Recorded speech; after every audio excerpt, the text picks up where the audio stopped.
राधा वल्लभ श्री हरिवंश।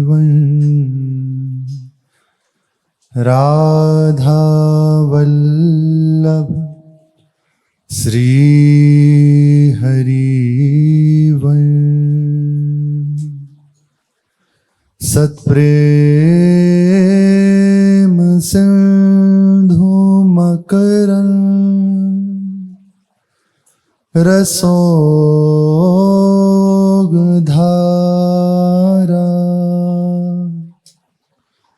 सारानजस्रमभितः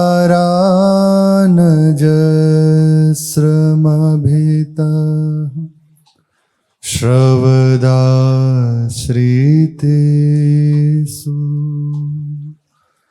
श्रीराधिके तव कदाचरणार विंदम।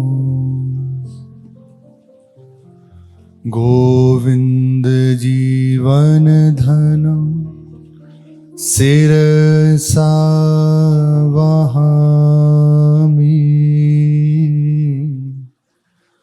गोविंद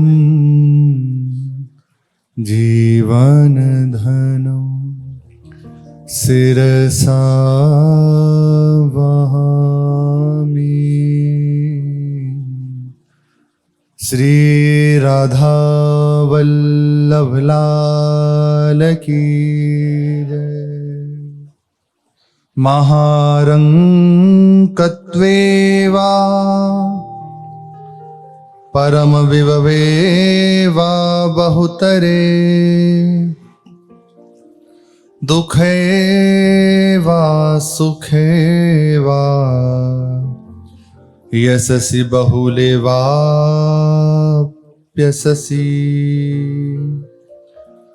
मणो वा लोष्ट्रे वा सुहृदि परमे विद्वेषति वा समादृष्टिर्नित्यं मम भवतु वृंदावनजुषा।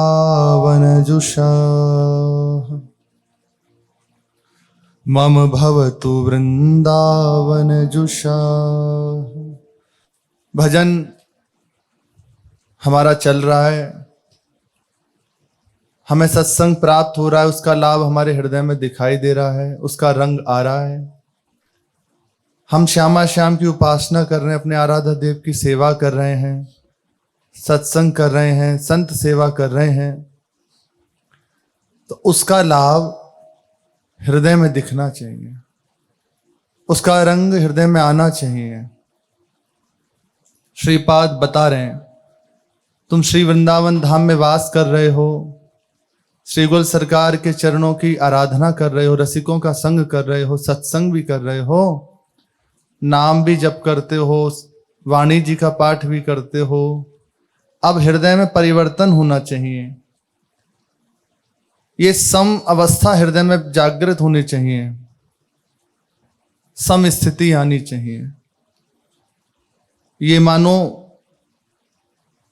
उसका बेस है, रस में खेल का बेस है। जैसे सुंदर मंजिल बनानी हो तो उसकी नींव बहुत सुंदर होनी चाहिए, ऐसे ही महाप्रेम रूपी मंजिल जब तैयार होनी है तो उसकी नींव बहुत सुंदर तैयार हो। वो नींव होती है सिद्धांत से तैयार, समता से तैयार, हृदय सम अवस्था में स्थित है, जिसे शांत भाव भी कहते हैं। श्रीपाद कह रहे हैं यहीं से आपकी भूमिका उठनी चाहिए, यही आपके हृदय में प्रथम आना चाहिए। ज्ञान मार्ग में इसी को चरम अवस्था माना जाता है और प्रेम मार्ग में यहां से शुरुआत होती है। ज्ञान मार्ग की पूर्णता है और प्रेम मार्ग का प्रारंभ है। सर्वम खलमिदम ब्रह्म, ये ज्ञान की पूर्णता है। लेकिन जित देखो तित श्याममयी, यहां से प्रेम का प्रारंभ है। श्रीपाद कह रहे हैं आपके हृदय में ये अवस्था आनी चाहिए, शत्रु मित्र समजान, जान ईमान अपमान सम, दुख सुख लाभ न हानि, यह जो कृपा हरिवंश की। हृदय समत्व से स्थित होना चाहिए। श्रीपाद कह रहे हैं महारंकत्वे व परम विवे वा, बहुत गरीबी की स्थिति है, खाने की भी नौबत है, खाने को भी ठीक से अभी व्यवस्था नहीं है, बहुत गरीबी से गुजारा हो रहा है। कोई ऐसा नहीं कि धन संपत्ति है, बहुत गरीबी से गुजारा कर रहा है। या अत्यधिक अमीरी की स्थिति है, सम्राट है, बड़े बड़े राजा भी चरणों में झुकते हैं, उसी को सम्राट कहते हैं। बहुत अमीर है या बहुत ही गरीब है, बहुत रंक या बहुत ही वैभवशाली, इन दोनों में समान अवस्था हो। ना तो गरीबी का हृदय में दुख हो, ना ही अमीरी का हृदय में कोई अहम हो मैं ऐसा हूं। ये आप नाम जप कर रहे हैं, प्रभु के आश्रित नहीं, ये होना चाहिए हृदय में। दोनों में सम अवस्था। दूसरा, सुखे व दुखे व, खूब चारों ओर सुखों का साम्राज्य छाया हुआ है, दुख का लेश मात्र नहीं है, सुख ही सुख है, कोई दुख की बात ही नहीं है, ऐसी अवस्था। या अनेकानेक दुखों ने घेरा हुआ है, शारीरिक दुख है, मानसिक दुख है, व्यवहारिक दुख है, त्रिताप से जल रहा है, दोनों चीज। बहुत सुखी है या बहुत दुखी है, उसमें भी सम स्थिति। ना उसे सुख में कोई हर्ष है, ना ही दुख में कोई क्लेश है। ये जैसे जैसे नाम का प्रभाव हृदय में, नाम का रस हृदय में जागृत होगा ना, ये अवस्था आने लगती है। इसे ऐसा मानो ये थर्मामीटर है नापने के लिए कि आपका बुखार जो संसार रूपी जूड़ी चढ़ी हुई है वो कितनी उतरी है, देख लो। ये महापुरुषों के वचन, ये थर्मामीटर है। आप नाम जप कर रहे हैं, पाठ कर रहे हैं, सेवा कर रहे हैं, तो निश्चित मानिए यदि आप अपराध रहित होकर अधीनता हृदय में रखते हुए हरि गुरु की चल रहे हैं, तो निश्चित मानिए अवस्था आने लगेगी। बहुत वैभव है, उदासीनता, बहुत गरीबी है, उसके प्रति कोई भाव नहीं, बहुत सुख ही सुख है चारों ओर, उसके प्रति कोई हर्ष नहीं, या बहुत दुख है तो उसके प्रति क्लेश नहीं कि क्यों आ गया, बिल्कुल नहीं होगा, क्योंकि भजन चल रहा है हृदय में। परम शीतलता, परम धन नाम है, परम शीतल हृदय करने वाला नाम है, वो हृदय में चल रहा है। आगे कह रहे हैं यशसी बहुले वाप यशसी, बहुत कीर्ति का पताका चारों ओर फहरा रहा है, बहुत आपको लोग जानते हैं, बहुत आपकी बढ़ाई हो रही है, भाई बड़े प्रतापशाली हैं, ऐसी कीर्ति फैली हुई है। या हर कोई निंदा कर रहा है, ये बड़ा कठिन है, निंदा सुन के और उसको सह पाना बहुत कठिन है। लेकिन कठिन उसके लिए नहीं है जिसके हृदय में नाम चल रहा है, वो जिसने वास्तविक रूप से भगवान नाम का आश्रय लिया है, गुरुजनों का आश्रय लिया है, ये स्थिति पक्का पक्का आ जाएगी। ना आती तो लिखते क्यों? हम कह सकते हैं कि बड़ा कठिन है, मानते हैं कठिन है, पर उनके लिए कठिन है जिन्हें अपना बल है, उनके लिए कठिन है। बहुत निंदा हो रही है सर्वत्र, या चारों ओर बहुत यश फैला हुआ है, वो सम अवस्था में स्थित है। ना उसे निंदा से कुछ लेना, क्योंकि शरीर निंदनीय है ही है, ऐसा विचार उसके हृदय में चलता है। पूज्य पाद उड़िया बाबा, अद्भुत महापुरुष, ब्रह्म मूर्ति, चलते फिरते ब्रह्म। सभा में सन्यासियों की सभा लगी थी, तो वहां किसी ने उनकी निंदा करी, अरे ये तो प्रणव का उच्चारण करते हैं, शास्त्र विरुद्ध आचरण करते हैं, मना नहीं करते, अनेकों प्रकार से बातें कही। बाबा शांत बैठे रहे, लेकिन बाबा का जो परिकर था वो कैसे सहन करे गुरुदेव की निंदा, कैसे उसे सहन करे? वो तत्काल बार बार उठते, बाबा सहन नहीं करेंगे, बार बार उठते, हम नहीं सहन करेंगे। बाबा ने कहा हमारे सत्संग का यही फल है क्या? अब तक तुम्हें सत्संग दिया, सुनाया, यही मिला है तुम्हें, यही तुम्हें सिखाया है अब तक। बाबा को बताया, बाबा ने बताया ऐसा, चुप कर दिया। बाबा उठ के कक्ष में चले गए और साथ में सब सेवक थे। उन्होंने कहा बाबा वे कह रहे हैं शास्त्र में नहीं लिखा, हम उत्तर देते हैं, आपसे क्या वार्ता करते हैं, हमसे पूछे, हम बताएंगे शास्त्र में क्या लिखा है।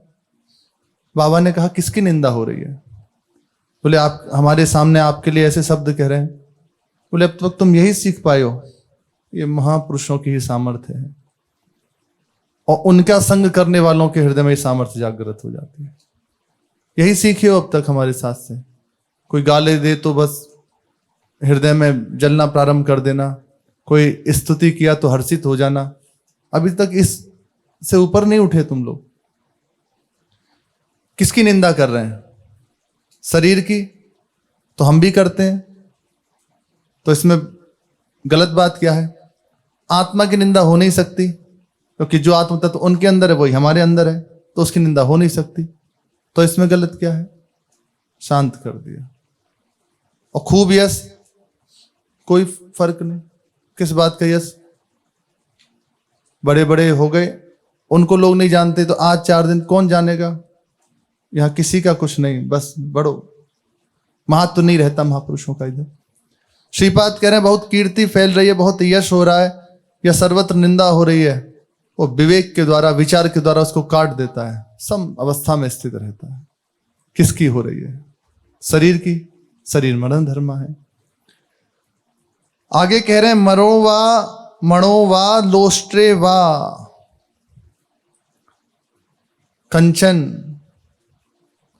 मणि ये प्राप्त हो जाए, भंडार मिल जाए, इसका खान मिल जाए स्वर्ण की, या फिर मिट्टी का ढेर उसे प्राप्त हो, उसकी दोनों में समान दृष्टि रहती है।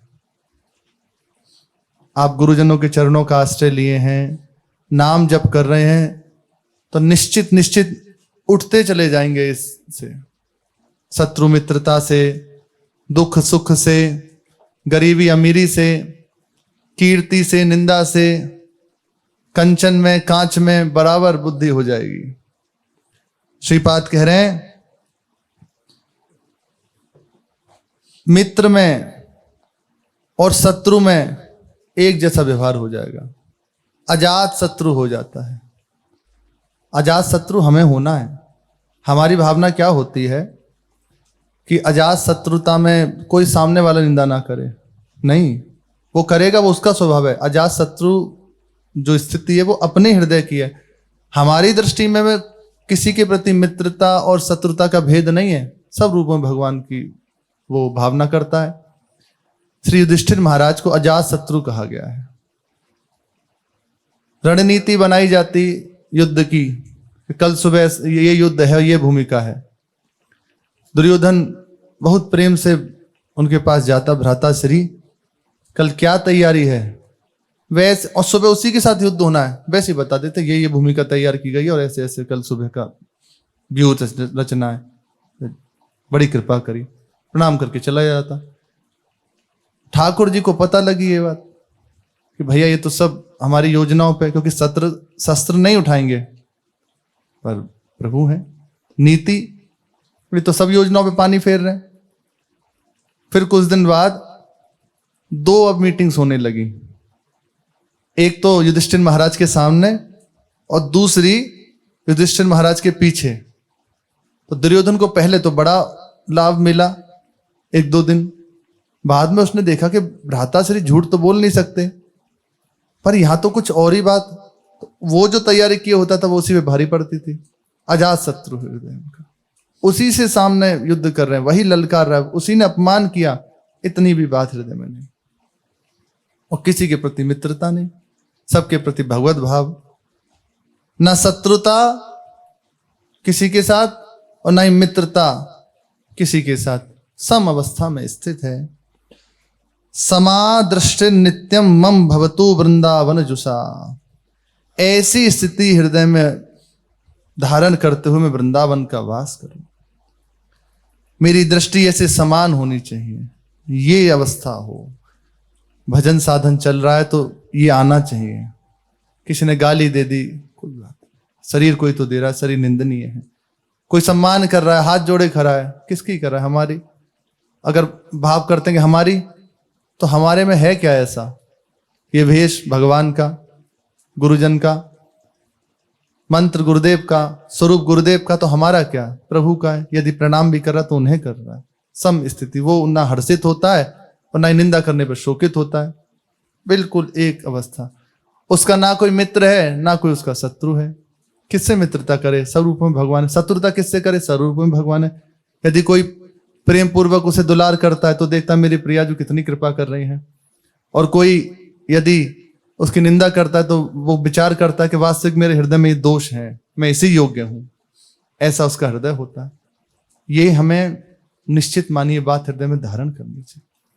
सुने इन बातों को और नाम का रटन करें, हृदय में आश्रय को और पुष्ट करें, विश्वास को बढ़ाएं। ये अवस्था आनी चाहिए। जब ऐसी अवस्था स्थित हो जाती है ना हृदय की, सम अवस्था है, कोई भी द्वंद्व का प्रभाव हृदय में नहीं, शत्रुता, मित्रता, दुख सुख, लाभ हानि, कोई उसके हृदय में प्रभाव नहीं। अब यहां वो अधिकारी हो गया प्रिया प्रीतम की रस का, उस सुख का। इसी के ऊपर है। देखो, पंच रस में प्रथम रस शांत रस भाव को भी रस माना गया है, उसमें स्थिति।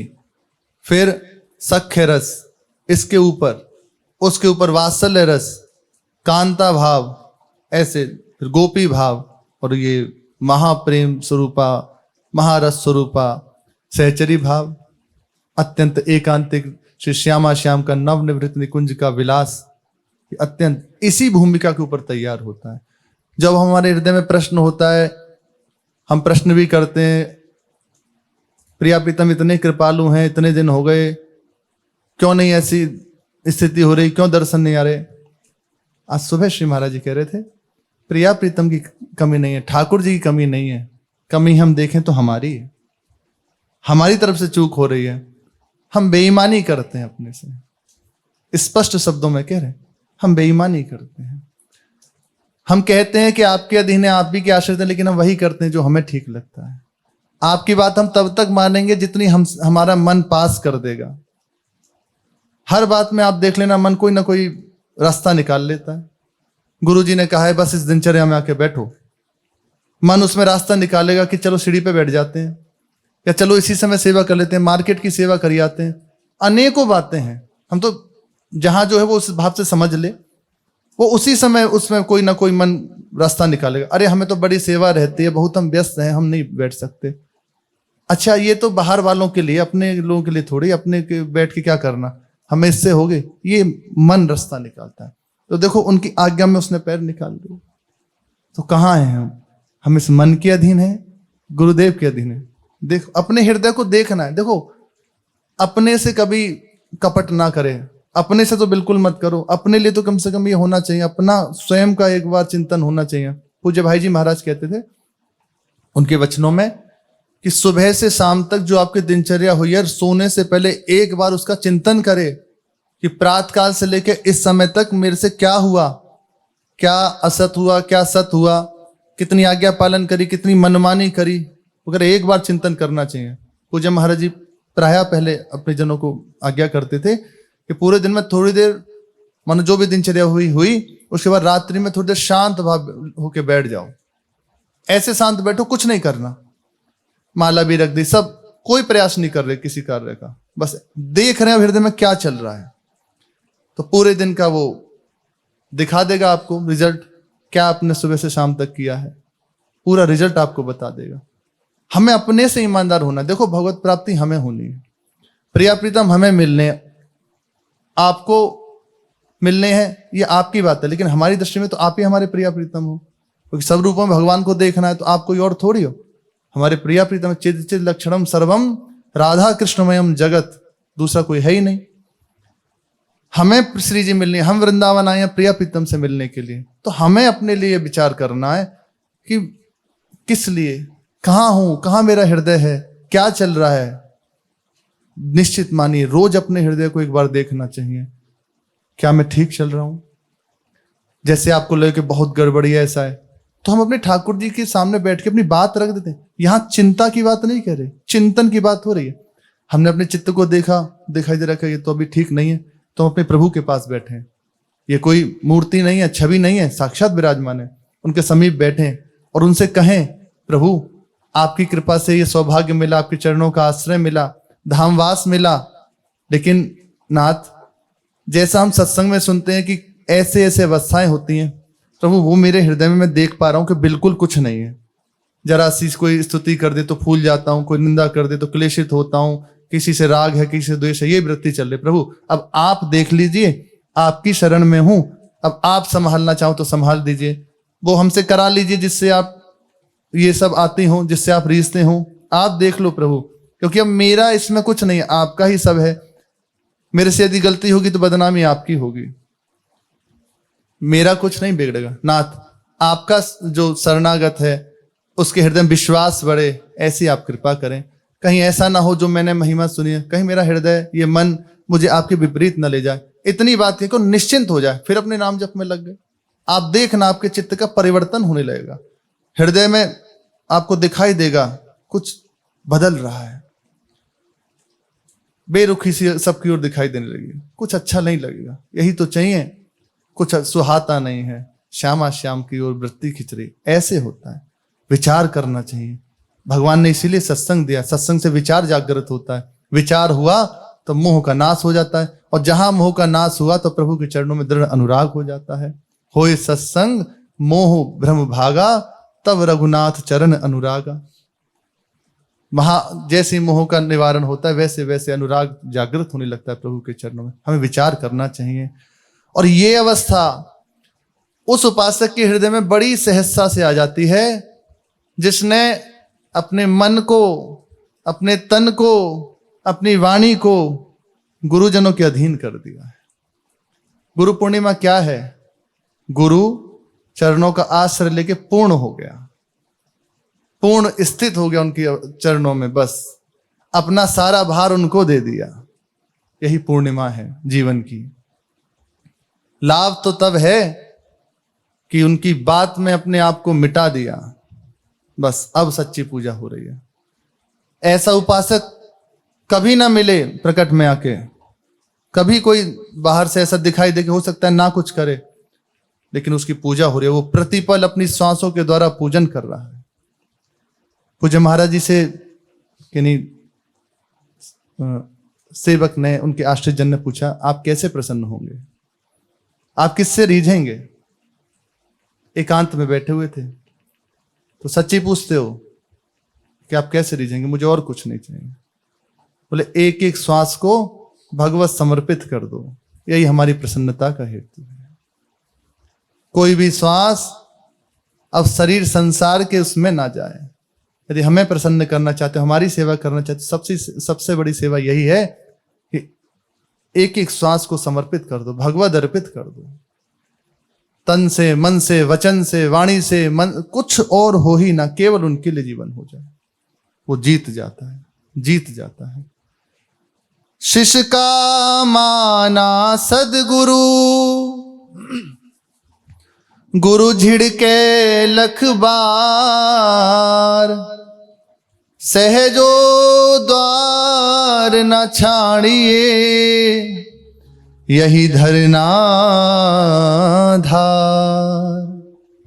सहजो भाई अद्भुत गुरु भक्त हुई हैं, अद्भुत विलक्षण, क्या उनकी महिमा का वर्णन है। गुरु चरणों की सेवा के प्रभाव से श्री ठाकुर जी द्वार पे खड़े हैं और सहजो भाई अपने गुरुदेव की सेवा में लगी हैं। कह रही हैं गुरुदेव की सेवा में विक्षेप हो जाएगा यदि मैं आपकी सेवा में आऊंगी, आप ऐसे ही खड़े रहिए, जब हमारे गुरुदेव की सेवा पूर्ण हो जाएगी तब हम आपकी सेवा करेंगे। अद्भुत गुरु भक्त हैं। वे कह रहे हैं कि शिष्य ने मान लिया कि ये मेरे गुरुदेव हैं, बस ये चाहिए। गुरु जी तो कह रहे हैं तुम हमारे हो, पर हम बिल्कुल नहीं माने, हम कह रहे हैं आपके प्रति कोई श्रद्धा नहीं है, हमारा कोई भाव नहीं है। अब लंबा समय, अब वो अनुभव नहीं हो पाएगा कृपा का।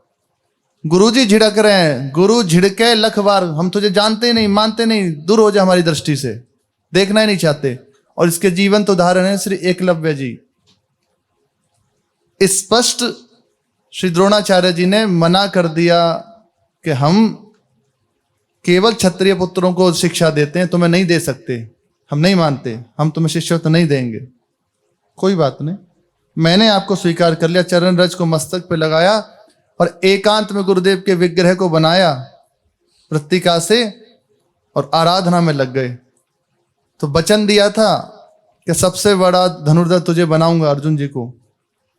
उनसे भी बढ़ के श्री एकलव्य जी हो गए निष्ठा से। शिष्य का माना सतगुरु, गुरु झिड़के लख बार। झिड़क रहे, हम नहीं जानते तुझे, हम तुझे देखना ही नहीं चाहते, कभी सामने मत आ, ठीक, आपकी राजी है, लेकिन मेरे प्राण प्रीतम बस आप हैं, आपके सिवा हमारा कोई नहीं। सहजो द्वार न छाड़िए, यही धरना धार। जैसे कुत्ता होता है ना, दरवाजे पे पड़ा रहता है, उसे कोई ये चिंता नहीं होती कि मेरी आओ भगत हो, ऐसा हो, रोटी मिल गई, पड़ा है बस द्वार पे। ऐसे ही पड़ा रहे गुरुदेव के दरबार पे, वो भगाए तब भी ना भागे। कहां जाएगा, आश्रय नहीं कहीं और, आप ही के चरणों में पड़े हैं। आप प्यार करो या झिड़को, आपकी राजी। ये है गुरु पूजा, ये है उत्सव, ये है अपने आप को समर्पित कर देना। ऐसे उपासक कोई अपनी मन की बात रखता है? नहीं, गुरुजी ने जो कह दिया, प्राण छोड़ सकता हूं पर गुरुजी की बात नहीं छोड़ सकता, ये है। और जो मनमानी करते हैं, सेवा में भी हैं, सब कुछ है, लेकिन कहीं ना कहीं मनमानी है, तो उनकी दशा बदल जाती है। एक प्रसंग आता है ब्रज के भक्तों में, श्री नित्यानंद दास बाबा जी का। बहुत ध्यान पूर्वक सुने। ये 25 वर्ष की अवस्था से युक्त थे, इनकी शरीर की अवस्था 25 वर्ष थी, और गुरुदेव की सेवा में ही रहते थे। इनके गुरुदेव भगवान, जिनकी अवस्था 100 वर्ष की हो चुकी थी, सिद्ध महापुरुष थे। अब अवस्था के साथ ही उसके सब प्रभाव भी दिखाई देता है। आंखों से कम दिखता, शरीर अब उतना काम नहीं करता, बस बैठे बैठे वो भगवान स्मरण करते रहते, जप करते रहते, और सिद्ध महापुरुष थे। तो यही गुरुदेव की सेवा करते और ठाकुर जी की सेवा करते, रसोई बनाकर भोग लगाते, गुरुदेव भगवान को पवाते, उनको शयन कराते, और बाकी की जो सेवाएं थी बाहर की, आप स्वयं पूरी सेवा करते। श्रीअंग की सेवा, ठाकुर जी की सेवा आप स्वयं करते। बाकी की जो सेवा थी वो 2 गुरु बहनें थी, वे करती। आश्रम की सेवाएं कुछ हैं, और आश्रम बड़ा था, उसमें 3 ही जन थे, 2 सखियां और एक आप। गुरुदेव की श्रीअंग की सेवा आप स्वयं करते। उनका नियम था कि वे स्पर्श नहीं करते थे स्त्री शरीर का। तो महात्माओं के नियम अलग अलग होते हैं, वो स्पर्श नहीं करते थे। तो पूरी सेवा यही करते, और फिर ठाकुर जी की सेवा भी करते, हर समय व्यस्त रहते। बाहर की सेवा करने के कारण सखियों के द्वारा, तो इनको गुरुदेव की सेवा के बाद, ठाकुर जी की सेवा के बाद समय मिल जाता। तो उस समय में ये श्री राधा रमण जी के सेवाए श्री मधुसूदन गोस्वामी जी के निकट जाकर हरिनामामृत व्याकरण और श्रीमद् भागवत आदि ग्रंथों का अध्ययन करते। होना चाहिए, बिल्कुल स्वाध्याय होना चाहिए साधक के जीवन में। आगे जब वो सिमट जाता है तो फिर तो नाम में स्थिति है, वाणी जी में स्थिति है, मंत्र में से और कुछ नहीं रहता। फिर वो सिमट गया, हर समय चिंतन चल रहा है, तो नाम चल रहा है, वाणी चल रही है, फिर बाद में नहीं। प्रारंभिक अवस्था में स्वाध्याय है, सत्संग है, सेवा है, सुमिरन है, ये रहना चाहिए। परिक्रमा कर रहा है, ठाकुर जी की सेवा कर रहा है, गुरुजनों की सेवा कर रहा है, ये बिल्कुल रखना चाहिए। ऐसा नहीं कि हमें तो जरूरत नहीं है, तो होगा, लेकिन सिद्धांत ऐसा है, जैसा महापुरुषों ने एक पद्धति बनाई वो यही है। प्रारंभिक साधक को अपने आप को पूरी तरह बांध के रखना चाहिए, खाली नहीं रहना चाहिए। खाली रहोगे तो ये मन भूत है, निश्चित चढ़ जाएगा, हर समय व्यस्त रहे। अध्ययन भी करते, बाकी समय भगवान नाम जप करते। लेकिन यहां जो अब विलक्षण बात है, विशेष बात है, वो ये है, ये तो सब महापुरुष हैं, हमें अपने चरित्र के द्वारा दर्शन करा रहे हैं कि ऐसा यदि आपके जीवन में दोष होगा तो निश्चित आप विलग हो जाओगे, कृपा से वंचित हो जाओगे। ये महापुरुष जन अपने जीवन लीला के द्वारा दर्शन कराते हैं, इनमें दोष नहीं देखना चाहिए। ये हम सबको शिक्षा दे रहे हैं। शरीर तो पुरुष का है, युवक है, और वो सखियां सखी हैं, दोनों की नवीन अवस्था है, मन पूर्व संस्कार से युक्त है। अब खिंचाव होता, सेवा करते ठाकुर जी की, श्री जी की, गुरुदेव भगवान की, बाकी समय स्वाध्याय करते, लेकिन वो देखते कि चित्त में थोड़ा थोड़ा आकर्षण हो रहा है, इससे भारी हृदय में विकलता होती, घबराते कहीं मैं फिसल ना जाऊं। ये बहुत लंबे समय तक रहती है। ऐसा ना समझे कि ऐसा क्यों हो गया, हम आत्महत्या कर लें, ये मूर्खता की बातें ना करें, इससे कोई लाभ नहीं मिलना, ये सब व्यर्थ की बातें हैं। आत्महत्या कर लोगे, प्रेत बनोगे, भटकते रहोगे, कोई उसका विस्तार थोड़ी है। कब तक भटकोगे, कोई उसका उपाय नहीं है। इनको सहा जाता है और सहने का बल आता है गुरुदेव की कृपा से। वो कैसे? जैसा गुरुदेव ने कह दिया वैसे बस दैन्य होकर उनके चरणों में लगे हैं। अपनी मति से काम नहीं ले रहे, उनकी मति से चल रहे हैं। बस उन्होंने जो बता दिया, इस मार्ग से चलो, ऐसे चलो, बस वैसे चल रहे हैं। फिर ये दोष गिरा नहीं पाते। दिखाई दे सकते हैं, केवल आपको भय दिखा सकते हैं, गिरा नहीं सकते। यदि आपका आश्रय कुछ आश्रय में ढिलाई है, अपना बल है, फिर तो चांस है आप गिर सकते हैं। आकर्षण होता, घबराते। अब हृदय में बात आती, गुरुदेव भगवान भी विराजमान, उनकी सेवा भी कर रहा हूं, फिर ऐसा क्यों? तो पहली त्रुटि हुई, गुरुदेव के चरणों में जाते और अपने मन की पूरी बात उनके चरणों में रख देते। महाराज, मेरे हृदय में ऐसी बात हो रही है, अब आप चाहे दंड दें चाहे प्यार करें, आपके हाथ में है। जैसे अपनी मां से हम कुछ नहीं छुपाते, अपना कोई बहुत प्रिय मित्र हो, हम उससे कुछ नहीं छुपाते, ऐसे ही गुरुजनों के साथ होना चाहिए। कुछ ना छुपाए। एक घर ऐसा हो जहां हम कोई दुराव नहीं करेंगे, बिल्कुल सत्य जैसे हैं आपके सामने है। कोई कह रहे हैं तुमसे गलती हुई है, जी महाराज बिल्कुल गलती हुई है, प्यार करो, दंड दो, आपकी राजी। कहने ना सेजो भाई, गुरु झिड़के लाखों बार वो जो मन आवे सो करे, लेकिन सहजो द्वार न छाड़िए, दरवाजा नहीं छोड़ना, यही धरना आधार, यही बस पड़े रहेंगे। अब आप संभालो, दोष हम कैसे मिटा सकते हैं? आप मिटाएंगे, आपकी बात है। छिपाना, आप उन दोषों को महत्व दे रहे हैं। आपने गुरुदेव से बढ़ के उन दोषों को मान लिया। हृदय में अब आकर्षण बढ़ता चला गया। यहां है अपना बल, इसलिए ये दशा है। जब तक साधक की ये दशा रहती है ना, अपना बल रखता है, ऐसा तप कर लूंगा, ऐसा पाठ कर लूंगा, ऐसा जप कर लूंगा, उसके हृदय की निश्चित ये दशा होगी। वो सब कुछ करते हुए परेशान होगा। हो सकता है झूठन भी पाए, उसकी महिमा है, अपनी महिमा है। उसकी महिमा यही होगी कि आपको अहम सुन करके आश्रय चरणों का कर दे। उच्छिष्ट है, सेवा है, वो काम करेगी, वो अहंकार का गलित करेगी और चरणों का दृढ़ आश्रय प्रदान कर देगी। अब हृदय में विचार होता कि मैं अपने वैराग्य की रक्षा कैसे करूं। अभी भी देख लो, यहां बल अपना है, अपना विवेक काम करे। अभी जाके गुरु जी से कह दें, महाराज जी ऐसे ऐसे बात है, सब ठीक हो जाए। वो डांट देंगे, हे कुछ नहीं, चलो। कुलदानंद ब्रह्मचारी जी एक हुए हैं, उनके गुरुदेव श्री विजय कृष्ण गोस्वामी जी जटिया बाबा, उनकी जीवनी है जिसका नाम है सदगुरु संग। वे कोई चरित्र नहीं है, एक डायरी है। उसमें श्री कुलदानंद जी महाराज ने संपूर्ण जीवन में जो भी सुबह से लेकर शाम तक होता वो सब लिखा हुआ है। साधकों के लिए बहुत लाभप्रद है, सब लिख दिया। यहां तक कि यह भी लिखा कि वो कितनी बार गिरे हैं, कितनी बार उनके वीर्य का स्खलन हुआ, सब लिख दिया है। उत्साह मिलता है कि ऐसी दशा होने पर भी कैसे भजन में स्थित है। बहुत अच्छा चरित्र है। उनके हृदय में आकर्षण हुआ, बाहरी आकर्षण हुआ। गुरुदेव के चरणों में जाके सब बता दिया, महाराज जी ऐसे ऐसे बात है, ये हो रहा है, देखो नाम जब भी कर रहा हूं, आपके आश्रित हूं, आपके झूठन पाता हूं, और मेरा हृदय देखो किस मलिनता से युक्त है। अब आप देख लीजिए, दंड दीजिए या सुधार दीजिए, आपकी राजी है।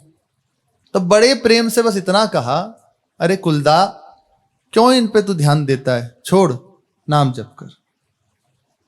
एक क्षण में, और उनका इतना कहना कि छोड़ नाम जप कर, तो बस आप निश्चिंत हो जाओ, अब वो उसका इलाज कर देंगे। उनके हृदय में एक भाव बढ़ा एक दिन कि मुझे ऊर्ध्व रेता होना है, तो हिमालय आदि चले गए उधर बर्फीले स्थानों में, वहां के साधना में रहने लगे। पर अंदर ये थी कि ऊर्ध्व रेता बनूं, कुछ ऐसा उपाय मिल जाए जिससे वीर ऊर्ध्वगामी हो जाए।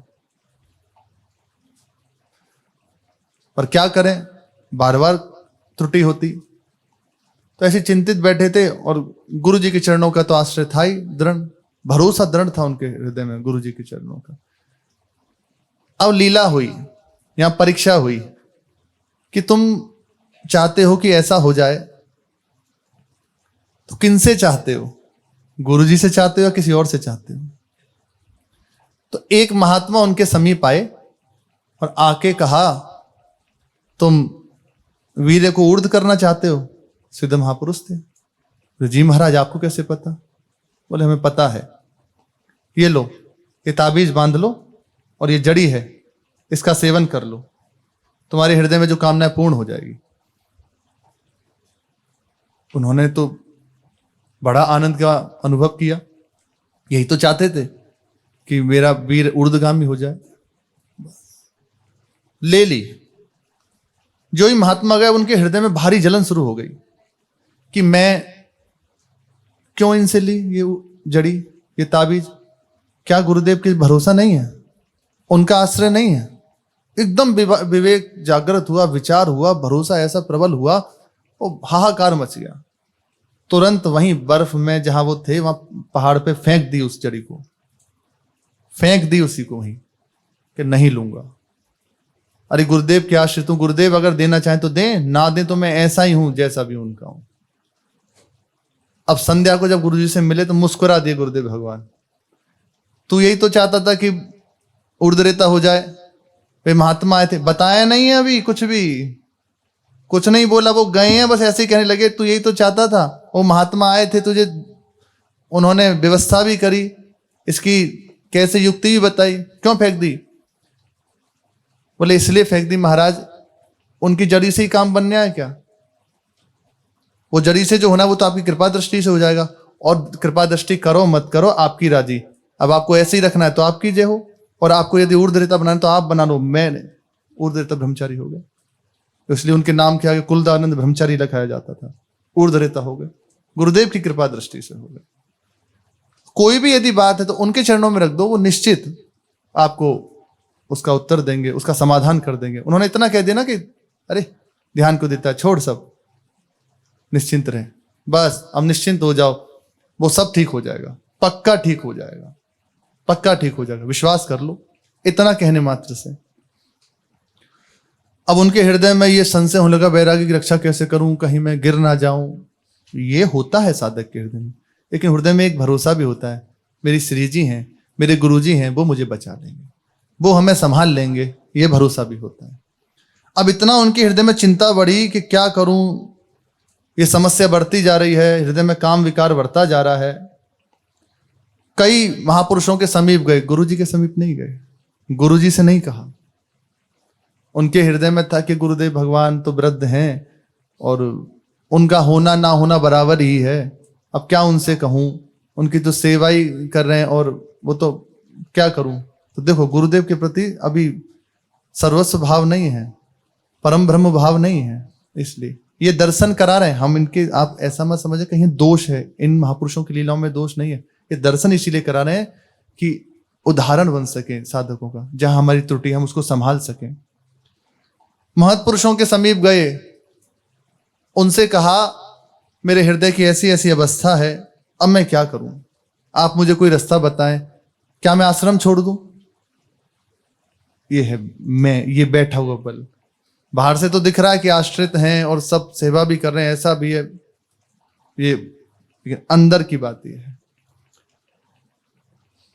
तो उन संतों ने एक मत से कहा, जिनके पास भी कि तुम्हारे गुरुदेव भगवान सिद्ध महापुरुष हैं, महापुरुष हैं, संशय मत करो। वे तो जो सखियां हैं उनके सेवा नहीं लेते हैं, आश्रम की सेवा में हैं, तुम ही उनकी सेवा करते हो, उनको भोजन कराते हो। यदि तुम छोड़ के चले जाओगे तो उनको बहुत कष्ट होगा, उनकी सेवा कौन करेगा, कोई और है नहीं अभी, तो ये विचार त्याग दो, ये ठीक नहीं है। और तुम अपने गुरुदेव के चरणों में अपनी बात रखो ना, और देखना गुरु सेवा से ही तुम्हें बल प्रदान होगा, बल प्राप्त होगा, और तुम्हारे वैराग्य की रक्षा हो जाएगी। जिसलिए तुम घबरा रहे हो वो ठीक हो जाएगा। अब महापुरुषों ने भी कह दिया, वे रहने लगे। अवस्था है 25 साल की। कुछ समय बीता, लेकिन फिर से वो आकर्षण, ये जो काम आदि विकार होते हैं ना, पूज्य महाराज जी के वचन है। महाराज जी कहते हैं कि हमने ये देखा है कि आश्रित के हृदय में ये क्यों आते हैं, बोले इसलिए आते हैं उसके हृदय का आश्रय पुष्ट करने के लिए। जो उसके हृदय में अहम है ना कि मैं करके कुछ पा लूंगा, ऐसा ऐसा, तो ये दौड़ाते हैं काम आदि विकार, भाग भाग प्रभु के चरणों में। वो दौड़ता हुआ प्रभु के चरणों में गिर जाता, नाथ रक्षा करो, बस आप ही संभालिए, आप बचाइए, आप कृपा करें, बस उसका मार्ग खुल जाता है। पूज्य महाराज जी के वचन है कि हमने तो ये देखा है कि इन विकारों की कृपा से आश्रय पुष्ट होता है, शरणागति पुष्ट होती है। महापुरुषों के वचन है। अवस्था 25 वर्ष की है। अब आश्रम में तो रहते ही हैं, वे अलग कक्ष में हैं, वो अलग कक्ष में हैं, लेकिन चित्त की वही अवस्था, और उसे रास्ता मिलता जा रहा है, विकारग्रस्त होता जा रहा है चित्त। अब एक दिन गुरुदेव की सेवा करके उनको शयन करा के, ठाकुर जी की सेवा करके उनको शयन करा के इतना हृदय विकल हो गया, तो जहां सखियों की कुटिया थी वहां वो चल दिए। अब विवेक काम नहीं कर रहा, विचार कोई काम नहीं कर रहा, कुछ समझ नहीं आ रहा, करूं क्या, कुछ समझ नहीं आ रहा, भारी हृदय में जलन है। ये वही समझ सकते हैं क्या अवस्था है उनकी। कुटी के समीप पहुंचे ही थे, बाहर ही बाहर, अंदर इतना धिक्कार प्रारंभ हो गया, क्या कर रहा है, क्या कर रहा है ये तू। एकदम वहीं से लौट पड़े। अब कुछ और समझ नहीं आया, आश्रम को छोड़ा और सीधे वहां आश्रम का त्याग करके एकांत स्थल पर चले गए। गोवर्धन में पूंछरी के निकट वन में एक गड्ढा था, वहीं जाके कूद गए। बिना अन्न जल के 3 दिन बीत गए वहीं। अब हृदय में भारी क्लांत क्लेश है भरी हुई, बार बार विचार होता कि प्राण त्याग दूं, प्राण त्याग दूं। वहीं गड्ढे में पड़े रहे, पर शरीर नहीं छूटा, बस थोड़ा शरीर क्रश हो गया क्योंकि आहार नहीं मिला।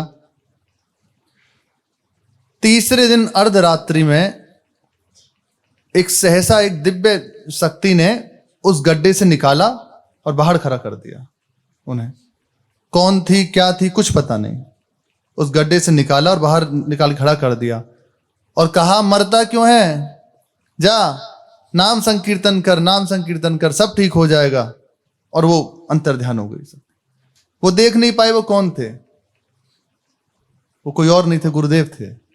बाद में नहीं अनुभव हुआ कि मेरे गुरुदेव भगवान थे। बस अब तो हृदय में मानो एक अपार आनंद, एक शीतलता, एक नई भजन की वृत्ति, एक नया बल, जो हृदय क्लेशित था वो ठीक हो गया।